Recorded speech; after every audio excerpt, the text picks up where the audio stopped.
when I have talked about non-dual Vedanta for the last few years I've been teaching here, one common question which I come up against is this. Swami, I listened to the talks, I read the books, and I understand it too.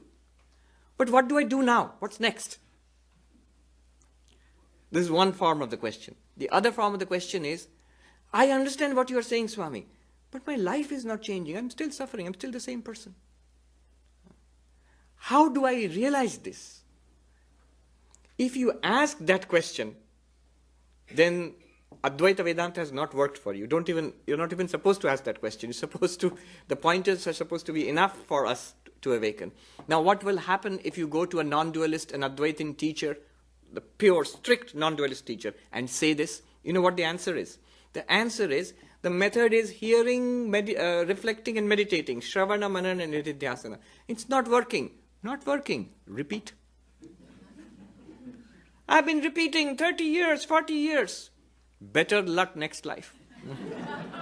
I actually heard a great teacher, a contemporary non-dualist teacher. He said this. Because there is no other way in the strict monastic, Advaitic, non-dual Vedanta.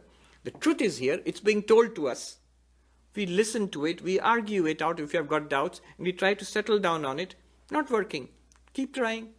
Not working. Next life. There are many lives ahead of you. Now, in Kashmiri Shaivism, what they will do is, the way of Shiva, not working. Okay, step down. Take the help of the Divine Mother, Shakti. How does it work? What is the problem? Why does the way of Shiva not lead to enlightenment? Why does non-dual Vedanta, why does it not work instantaneously? It should work instantaneously. One of the attractions of the non-dual path is that it seems, I will say within quotes, it seems to be effortless, instantaneous. And who doesn't want an effortless and instantaneous way? But it doesn't seem to work. So why does it not work? They analyze it. In Kashmiri Shaivism, they will not say better luck next time. Said, yes, we have something more for you. They'll open another drawer and take out something else. Here is something for you. Now, as we go from the way of Shiva to the way of the Divine Mother, it will seem to become much more complicated. Remember, the truth is not complicated. We are complicated. So our problems are complicated, and therefore the solutions also become more and more complicated. The way of Shiva, simple and direct. The way of Shakti, complex. The way of the Jiva, Anvavapaya, most complex. So what is the way of Shakti basically? What is the problem? They analyze the problem in this way. What happens, if you try to settle down, I have understood Vedanta, I am Brahman. If you try to settle down there, what will happen? Thoughts keep coming to the mind. Simple. Swami Prabhavanandaji in his book, Sermon on the Mount According to Vedanta, when he's talking about blessed are the pure in heart, for they shall see God. He says, try this. What do you mean by pure of heart? How do I know I'm not pure of heart? Try this. Make up your mind, I'm going to think about God. Only about God and nothing else, in whatever form you're used to. Settle down seriously, quietly, and try it. Within 2 minutes, you will find other thoughts crowding. Almost all people have this experience. This is the sign of the impurity of the heart. So they call it they call it vikalpa in Kashmiri Shaivism. Vikalpa means thought construct. The mind starts chattering away. Very natural. It's the very life of the mind to think. So thoughts keep coming. Vikalpa. Now what is the way in Kashmiri Shaivism? They say, all right, these vikalpas are there and you cannot remove them. Now the way is generate what they call Shuddha Vikalpa. A pure thought construct. What is the nature of the pure thought construct? Same as the original teaching of Kashmiri Shaivism, non-dualism. I am the limitless Shiva. Abhinava Gupta, great Kashmiri Shaivite teacher, he says, Vishwottirna Vishwatmacha, transcending this physical universe and the essence immanent in this physical universe, that Shiva I am. This will be the structure of the pure thought construct. Now the question is, this pure thought construct, can it really capture Shiva, the ultimate reality? Can you think your way to realization? And the answer is no. You cannot. No thought can reveal the ultimate reality. Abhinavagupta gives a classic example. He says, you might as well ask a pot kept out in the bright sunlight. Ask the pot, illumine the sun. Impossible. It's a crazy idea. It's just the opposite. It's the sun which illumines the pot. The pot has absolutely no way of illumining the sun. And neither is it necessary to. Similarly, to say, the mind can capture my ultimate reality, Shiva, it won't work. Then what will this Shuddha Vikalpa do? What is the purpose of this practice? Two things. I will quickly race through this. I think we have got a little Q&A afterwards. So if you have got doubts, you can ask that. So it goes like this. Two functions, negative function, positive function. The negative function of this practice is the illusion of duality is to be removed. Abhinavagupta says, Swarupa akhyati matra dvaitam. He says, Dvaita adhivasam, Swarupa akhyati matram. But what it means is, this experience of a dualistic universe is only due to the non-apprehension of our non-dual self. It is there, but we don't see it as it is. That's why we experience this. So this Shuddha Vikalpa, this practice, will only remove this error. It will, look at the difference. It will not catch hold of Shiva. It will remove the ignorance that we are not Shiva. That's the negative function of the Shuddha Vikalpa. What is the actual practice? The practice has three aspects. Mantra Shakti, number one, the power of the mantra. The second one is called Bhavana, Sattarka, that's a technical term, Bhavana, which means meditation. And the third one is Shuddha Vidya, pure knowledge, what they call enlightenment. So, the practice has three aspects, mantra, meditation, enlightenment. How does the mantra work? It works like this. As Swami Vivekananda said, the Divine Mother is everything. What do you mean by everything? There are two aspects of everything. Forms, what you experience in the universe. And names, the conceptualization that we do in our minds about those objects. Whatever you experience is called Rupa. And the way you grasp it in your mind, the conceptualization here, the language used for that is called Nama. So the Divine Mother is both Rupa and Nama. The thing itself and the concept in your mind. The concept is always expressed in language. So the Divine Mother manifests herself in language.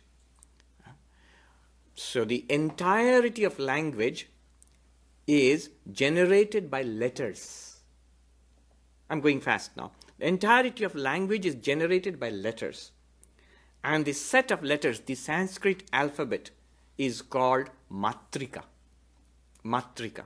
So this Matrika is none other than the Divine Mother, none other than Shakti, manifested as language. And language expresses or enables us to experience the universe of forms. The universe and our language are coextensive. I remember one of the greatest philosophers of the 20th century, Wittgenstein, in his classic gnomic text, Tractatus Logico-Philosophicus, he begins, almost at the very beginning, he says, the limits of my language are the limits of the universe. Universe and language, name and form, they go together. Now, we do not recognize the Divine Mother in all these forms. And we think language is ordinary. This ordinary language ties us to this ordinary world. We do not see the divinity in either of them. What the Mantra Shakti does is, it says that language is divine. And to see the divinity in language, to use the divinity inherent, divine power, Shakti inherent in the very letters, each letter has a divine Shakti inherent in it. So mantras are generated out of these letters. And the entirety of the Sanskrit alphabet, it means that I am that limitless consciousness. How does it do so? It's incredible. We never think about that way. If you know Sanskrit a little bit also, it'll be amazing to you. But even without that, we can grasp. See, here is a secret.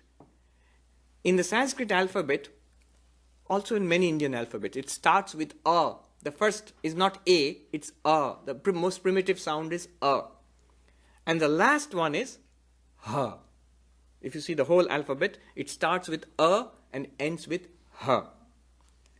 Now, A is the mantra for Shiva, according to the science of mantras in the Shakto, in the way of Shakti. A is the mantra for Shiva, is the Bija mantra for Shiva. And Ha is the mantra for Vimarsha Shakti, the Divine Mother. And in between these two letters, A and Ha, the last one, in between are all the other letters. All letters. A and Ha, if you put them together, and the dot is put there, it is called Aham. And those who know Sanskrit or a little bit also, you know what Aham means? I. The word for I, the vertical I, the word for I, the subject, me, I, is Aham.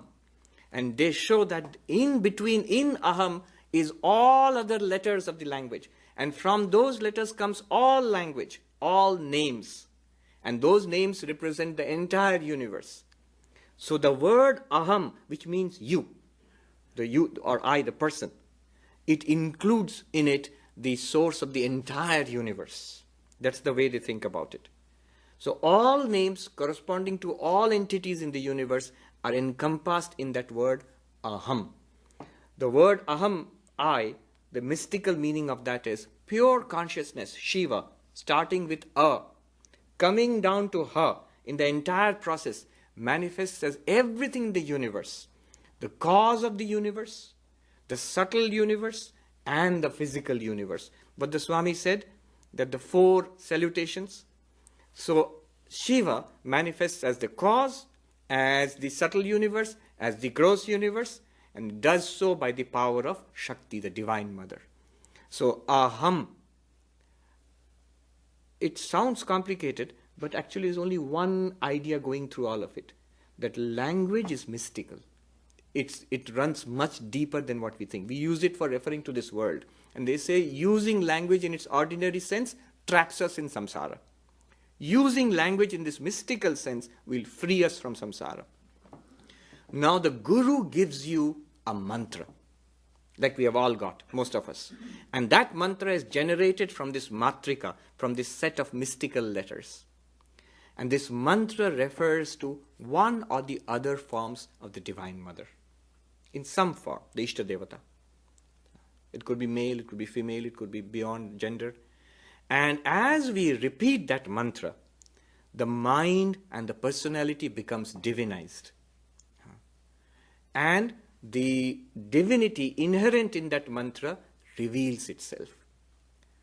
The repetition of the mantra goes into the second stage, which is called bhavana.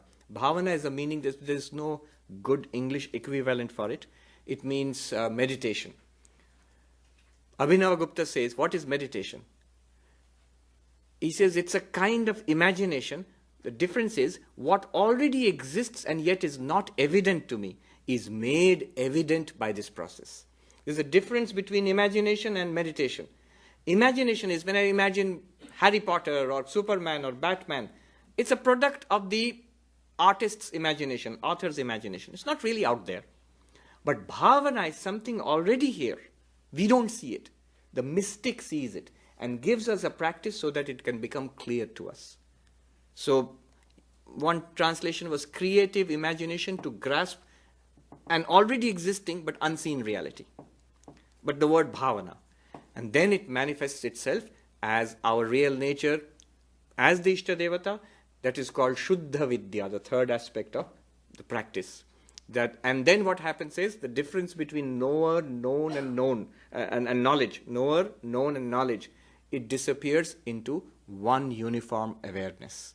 That is the realization of I am Shiva, or in Advaita Vedanta, Aham Brahmasmi. I think I've run out of time. So I will conclude here. Shakti, they call it Shaktopai in Kashmiri Shaivism, a very powerful means to enlightenment, especially relevant for us, because actually many of us, we practice that. We don't often speak about it, but this is in essence the science behind the practice that we all do. I will conclude with the peace chant. Om Shanti Shanti Shanti Hari Om Tat Sat Shri Ramakrishna Arpanam.